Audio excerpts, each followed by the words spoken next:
Hello everyone. Today we start next topic in the fundamental unit of life. कल हमने last जो topic ख़त्म किया था वो ऑस्मोसिस और डिफ्यूज़न। ऑस्मोसिस और डिफ्यूज़न दोनों ही high concentration to low concentration होते हैं, चाहे से वो एक्सचेंज ऑफ गैसेज हो या वाटर का मूवमेंट हो, वो हमेशा high concentration to low concentration की तरफ होता है। तो in the base of the concentration solution are three type. अब सॉल्यूशन जो होते हैं वो कैसे बनाते हैं, या तो शुगर और वाटर का या सॉल्ट और वाटर सॉल्यूशन जब हम बनाते हैं तो हाई कंसंट्रेशन और लो कंसंट्रेशन सॉल्यूशन क्या होता है। यदि आप कोई सॉल्यूशन बना रहे हैं, यदि शुगर का क्वांटिटी तो क्या हो ज़्यादा हो और वाटर की क्वांटिटी क्या हो कम हो, तो ऐसा जो सॉल्यूशन तैयार होता है वो क्या कहलाता है, हाई कंसंट्रेशन वाला। अब ऐसा सॉल्यूशन जिसमें शुगर की क्वांटिटी तो क्या हो कम हो या लेस हो और वाटर की क्वांटिटी क्या हो ज़्यादा हो, तो ऐसा जो सॉल्यूशन होता है वो क्या कहलाता है, लो कंसंट्रेशन वाला। तो कंसंट्रेशन के बेस पर सॉल्यूशन कितने टाइप का होता है, थ्री टाइप का, हाइपरटोनिक, आइसोटोनिक और hypotonic. Hypertonic solution, concentration of solution outside the cell is less than inside the cell. Cell के अंदर तो कंसंट्रेशन क्या हो ज़्यादा हो और आउटर जो सॉल्यूशन है उसमें कंसंट्रेशन क्या हो कम हो, due to this cell loss water and sink. तो ऐसा होने पर जो सेल होती है वो वाटर को क्या करती है, लॉस करती है, यानी सेल में से वाटर क्या होता है बाहर आता है और सेल क्या हो जाती है, सिंक हो जाती है। Second, isotonic solution, equal concentration outside and inside. Cell के अंदर और बाहर का जो सॉल्यूशन है उसमें दोनों में इक्वल कंसंट्रेशन हो। The cell due to this gain equal amount of water which losses. ऐसा होने पर जो सेल होती है वो जितने वाटर को गेन करती है उतने ही वाटर को क्या करती है, लॉस करती है। तो ऐसा होने पर सेल की जो साइज़ है उसमें कोई भी चेंज नहीं आता है। थर्ड है hypotonic solution, concentration of solution due side the cell is more, यानी सेल से बाहर तो सॉल्यूशन में कंसंट्रेशन क्या है, ज़्यादा है, then inside of cell due to this, cell अंदर की सेल से ज़्यादा। दिस सेल गेन वाटर, ऐसा होने पर जो सेल है वो वाटर को क्या करेगी, गेन करेगी एंड स्वेल अप, फूल जाएगी एंड मे बी ब्रस्ट, और हो सकता है कि वो ब्रस्ट या फट जाए, ब्रस्ट हो जाए या फट जाए। इसके लिए हमने एक एक्टिविटी करी है, हम एक सेल लेते हैं, जैसे एग क्या है, वन सेल है, थ्री टाइप का सॉल्यूशन हमने तैयार किया है, हाइपोटोनिक, आइसोटोनिक और हाइपोटोनिक। हाइपरटोनिक सॉल्यूशन में जब हम इस सेल को रखते हैं तो सेल के अंदर तो कंसंट्रेशन क्या है, ज़्यादा है, और बाहर जो सॉल्यूशन है उसकी कंसंट्रेशन क्या है, लो है। तो सेल में से वाटर क्या होगा या जो भी लिक्विड होगा वो क्या होगा, बाहर आएगा, और बाहर आने पर जो सेल है उस वो वाटर को क्या करेगी, लॉस करेगी, और लॉस करने पर सेल क्या हो जाएगी, सिंक हो जाएगी। दूसरा, आइसोटोनिक सॉल्यूशन में यदि हम सेल को रखते हैं, यानी बाहर सेल के अंदर और सेल से बाहर दोनों तरफ कंसंट्रेशन क्या है, इक्वल है, तो जितना वाटर सेल गेन कर रही है उतने ही वाटर का क्या कर रही है, लॉस कर रही है। तो ऐसा होने पर सेल की जो साइज़ है उसमें कोई भी चेंज नहीं आएगा। तीसरा हमने लिया है हाइपोटोनिक सॉल्यूशन, यानी बाहर तो कंसंट्रेशन जो है सॉल्यूशन की क्या है, हाई है, और जो सेल है उसके अंदर क्या है, कम है, तो बाहर से वाटर सेल के अंदर की तरफ जाएगा, और ऐसा होने पर सेल क्या होगी, स्वेल होगी, स्वेल होती जाएगी, और हो सकता है लास्ट में वो ब्रस्ट हो जाए या फट जाए। जो प्लाज्मा मेम्ब्रेन होती है सेल के चारों तरफ, जैसे ही वाटर अंदर जाएगा हाइपोटोनिक सॉल्यूशन में यदि उसको डालेंगे तो एकदम फैलती जाएगी और लास्ट में क्या हो जाती है, ब्रस्ट हो जाती है। Next topic is cell wall. Cell wall only present in plant cell. जो सेल वॉल होती है वो केवल प्लांट सेल के अंदर प्रेजेंट होती है, एनिमल सेल के अंदर सेल वॉल नहीं पाई जाती है। तो cell wall it is the outermost covering of plant cell. Plant के चारों तरफ जो सेल थी उसके बाहर की तरफ, जैसे ये अंदर की तरफ तो क्या है, सेल वॉल है जिसको हमने प्लाज्मा मेम्ब्रेन पढ़ा, और इसके बाहर जो आपको कवरिंग दिख रही है this is called cell wall, plant cell. It is absent in animal cell, ये एनिमल सेल में एब्सेंट होती है।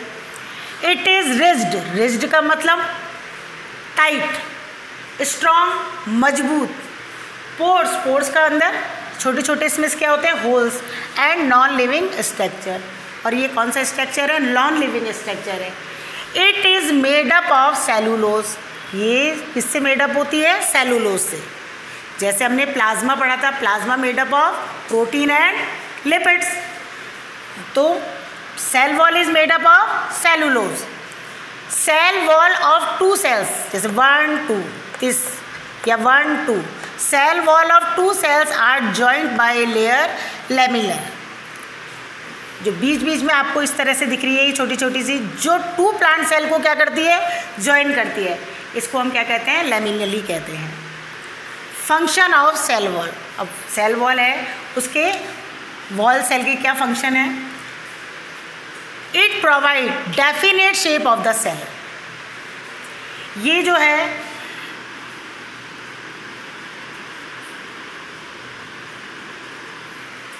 It provide definite shape to the cell, जो ये सेल है उसकी डेफिनेट शेप क्या करती है, प्रोवाइड कराती है।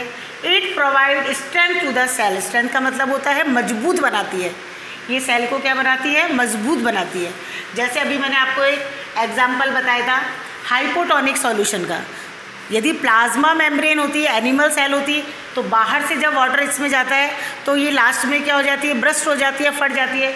लेकिन जो प्लांट सेल है वो यदि आप उसको हाइपोटोनिक सॉल्यूशन में भी रख दोगे तो वो ब्रस्ट नहीं होगी। क्यों, क्योंकि जो सेल वॉल जो है वो उसको क्या करती है, स्ट्रेंथ या मजबूती करती है, और कितना भी वाटर उसमें जाए वो कभी भी ब्रस्ट नहीं होती है। It is permeable and allow substance to different size, ये परमेबल होती है यानी वही कि सेल्स के अंदर जाने वाले और बाहर आने वाले जितने भी सब्सटेंस हैं उनको क्या करती है, कंट्रोल करती है। Next topic is nucleus. 3 main components कल आपको बताए थे, किसी भी सेल के 3 मेन कंपोनेंट्स होते हैं, first plasma membrane, second nucleus और थर्ड साइटोप्लाज्म। तो प्लाज्मा मेम्ब्रेन में हम प्लाज्मा मेम्ब्रेन, सेल वॉल हमने पढ़ लिया है। नेक्स्ट जो कंपोनेंट है मेन है वो है न्यूक्लियस। न्यूक्लियस किसी भी सेल के अंदर की तरफ क्या होता है, न्यूक्लियस होता है। न्यूक्लियस है एनिमल सेल, प्लांट सेल दोनों के अंदर ही होता है। तो head quarter of the cell, इसको हम head quarter of the cell या ब्रेन ऑफ द सेल भी कहते हैं। जैसे ब्रेन जो होता है वो हमारी पूरी बॉडी के ऊपर क्या करता है, कंट्रोल करता है, इसी तरह से जो सेल है उस पर कंट्रोल कौन करता है, न्यूक्लियस करता है। इसीलिए हमको इसको हेड क्वार्टर या ब्रेन ऑफ द सेल भी कहते हैं। It direct and control the cellular activities. तो सेलुलर एक्टिविटीज़, सेल के अंदर बहुत सारे ऑर्गेनल्स होते हैं, उनके बारे में हम आगे पढ़ेंगे। उनकी एक्टिविटीज़ पर कौन कंट्रोल करता है, न्यूक्लियस करता है। इन यूकेरियोटिक सेल ए वेल डिफाइंड न्यूक्लियस, जो सेल्स 2 टाइप की होती हैं, आगे मैं आपको बताऊंगी प्रोकैरियोटिक और यूकेरियोटिक सेल्स में क्या डिफरेंस है। तो जितने भी मल्टी सेलुलर ऑर्गेनिज्म हैं या वेल डेवलप्ड जो ऑर्गेनिज्म है वो सब किस में आते हैं, यूकेरियोटिक में, और जो पूरी तरह से डेवलप सेल्स नहीं होती हैं वो क्या कहलाती हैं, प्रोकैरियोटिक कहलाती हैं। तो in eukaryotic cell a cell defined nucleus is present, while in prokaryotic cell nucleus is absent. तो जो यूकेरियोटिक सेल होती है उसमें न्यूक्लियस क्या होता है, प्रेजेंट होता है, और प्रोकैरियोटिक सेल के अंदर जो न्यूक्लियस होता है वो क्या होता है, एब्सेंट होता है। It has A double layer covering called nuclear membrane. तो न्यूक्लियस के चारों तरफ जो डबल लेयर कवरिंग होती है उसको हम क्या कहते हैं, nuclear membrane. Nuclear membrane has pores, इसके न्यूक्लियर मेम्ब्रेन है, इसके अंदर क्या पाए जाते हैं, पोर्स पाए जाते हैं, विच regulate the movement of material in और आउट ऑफ द न्यूक्लियस। तो जो न्यूक्लियस के अंदर जाने वाले और बाहर जाने वाले मटेरियल, उनका जो मूवमेंट है उसको कौन कंट्रोल करती है, nuclear membrane. Chromatin material are present in nucleus, thread like structure होता है ये, इसको हम क्या कहते हैं, chromatin material in the nucleus. Chromatin material consist of DNA and protein. जो क्रोमेटिन मटेरियल्स होता है वो किस में कंसिस्ट होता है, डीएनए, और किससे कंसिस्ट होता है, डीएनए और प्रोटीन से होता है। और यही क्रोमेटिन जो मटेरियल होता है वो सेल डिवीज़न के बाद किसके अंदर चेंज हो जाता है, क्रोमोसोम्स के अंदर। Chromosomes contain information from parent to next generation. जो क्रोमोसोम्स होते हैं वो जितनी भी इंफॉर्मेशन होती है, जेनेटिक इंफॉर्मेशन, वो पेरेंट से नेक्स्ट जनरेशन तक ले जाते हैं। इसीलिए इनको हम क्रोमेटिन मटेरियल कहते हैं, क्योंकि इनसे क्या बनते हैं, क्रोमोसोम्स बनते हैं। और क्रोमोसोम्स जो होते हैं, जो वो जितने भी हेरिडिटी कैरेक्टर होते हैं जो पेरेंट्स से उनकी ऑफ स्प्रिंग में आते हैं, उनको आगे ले जाने का जो फंक्शन है वो कौन करते हैं, chromosomes. So today we study types of solution on the basis of concentration, cell wall, function of cell wall, nucleus, structure of nucleus. Thank you.